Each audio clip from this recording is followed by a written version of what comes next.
दुःखांना टाळू नका, दुःख समजून घ्या.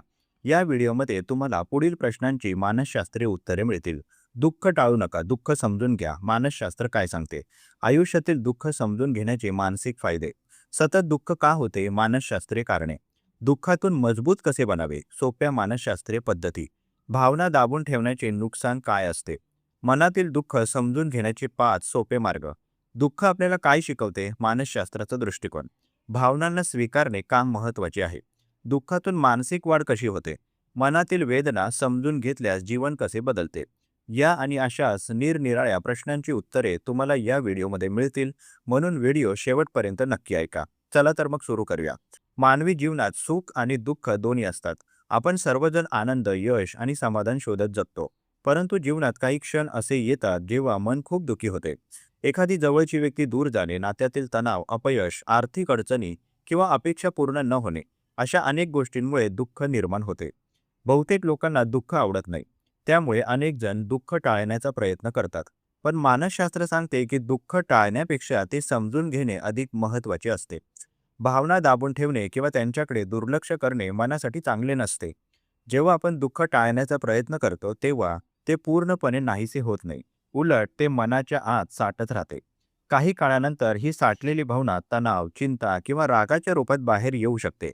म्हणूनच मानसशास्त्रज्ञ सांगतात की भावना समजून घेणे आणि स्वीकारणे हे मानसिक आरोग्यासाठी आवश्यक आहे.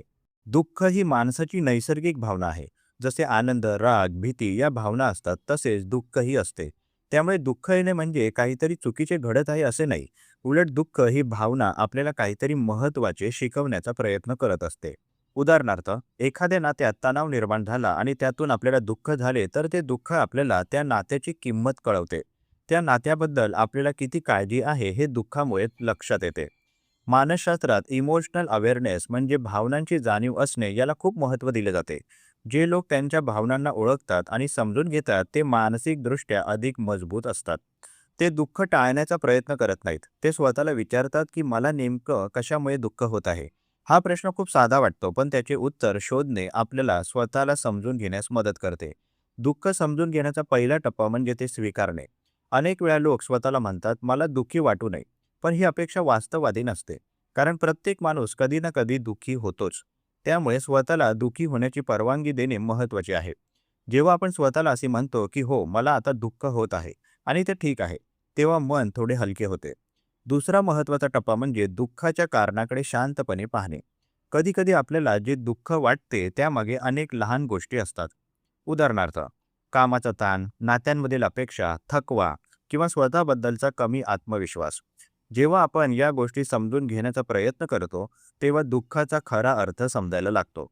मानसशास्त्रीय अभ्यास असंही सांगतात की दुःख अनुभवणारे लोक अधिक संवेदनशील आणि समजूतदार बनतात. कारण दुःखाचा अनुभव घेतल्यामुळे त्यांना इतरांच्या भावनाही अधिक चांगल्या प्रकारे समजतात. उदाहरणार्थ, एखाद्या व्यक्तीने आयुष्यात मोठे अपयश पाहिले असेल तर तो इतरांच्या अपयशाकडे अधिक सहानुभूतीने पाहू शकतो.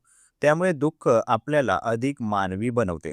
दैनंदिन जीवनातही आपण पाहतो की काही लोक कठीण प्रसंगातून जातात, पण त्या अनुभवातून ते अधिक मजबूत बनतात. याला मानसशास्त्रात पोस्ट ट्रॉमॅटिक ग्रोथ असे म्हणतात. म्हणजे कठीण अनुभवानंतरही माणूस मानसिकदृष्ट्या वाढू शकतो. जे लोक दुःख समजून घेण्याचा प्रयत्न करतात त्यांना आयुष्याबद्दल अधिक स्पष्टता मिळते. दुःख समजून घेण्यासाठी काही साधे मार्ग उपयुक्त ठरू शकतात. उदाहरणार्थ, मनात काय चालले आहे ते लिहिणे. जेव्हा आपण आपल्या भावना कागदावर लिहितो तेव्हा मनातील गोंधळ थोडा कमी होतो. तसेच विश्वासू व्यक्तीशी बोलणेही महत्त्वाचे असते. मित्र, कुटुंबातील सदस्य किंवा समुपदेशक यांच्याशी बोलल्याने मन हलके होते.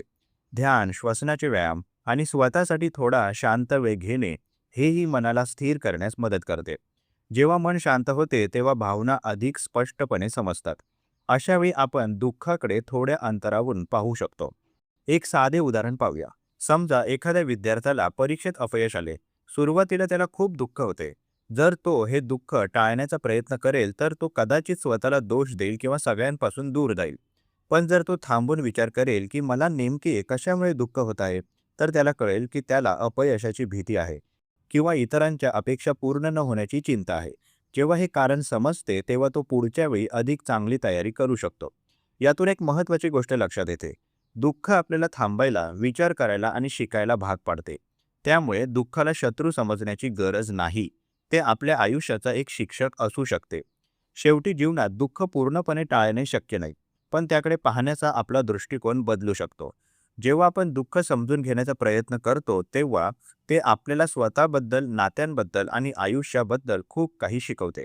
त्यामुळे पुढच्या वेळी दुःख आले तर त्यापासून पळण्याऐवजी थोडा वेळ घेऊन त्याला समजून घ्या. अनेकदा त्या दुःखातच आपल्या वाढीची आणि बदलाची सुरुवात दडलेली असते. प्रस्तुत मानसशास्त्रीय लेख तुम्हाला कसा वाटला जरूर कळवा. तुमची प्रतिक्रिया आमच्यासाठी महत्त्वाची आहे. तुम्ही सुद्धा कमेंट बॉक्समध्ये एखादा विषय लेखनासाठी सुचवू शकता. त्यावर लवकरात लवकर आम्ही व्हिडिओ प्रकाशित करण्याचा प्रयत्न करू. तसेच हा उपयोगी व्हिडिओ उपयोगी लोकांना जास्तीत जास्त शेअर करा. मानसशास्त्र संबंधित अशाच नवनवीन माहितीसाठी आम्हाला फॉलो करायला विसरू नका. आणि आपल्या अधिकृत व्हॉट्सॲप चॅनलमध्ये सहभागी होण्यासाठी 9137300929 या क्रमांकावर व्हॉट्सॲप करा. तेथे लगेचच तुम्हाला व्हॉट्सॲप चॅनलची लिंक मिळेल. मानसिक समस्येवर गोळ्या घेण्यापेक्षा अधिकृत मदत घ्या. त्यासाठी वर दिलेल्या क्रमांकावर फोन किंवा व्हॉट्सॲप करू शकता. लवकरच एका नवीन विषयासोबत इथेच भेटूया. तूर्तास धन्यवाद.